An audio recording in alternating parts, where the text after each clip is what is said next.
Kaya pala andito si Daniel Padilla sa Tacloban City dahil konfirmado na pong hiwalay po sila ni Catherine Bernardo. Konfirmado na pong hiwalay na po sila. Spotted po si Daniel Padilla dito po sa Leyte sa Tacloban City. Ayun po sa post ni Catherine Bernardo sa Instagram. Chapter close. I hope this finally helps all of us move forward. I won't be entertaining questions regarding this anymore.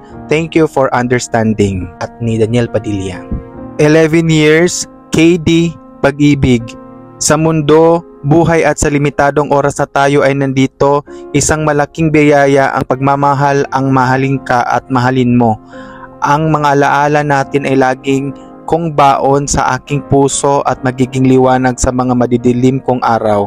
Thank you for dancing with me during my highs and thank you for singing with me during my lows.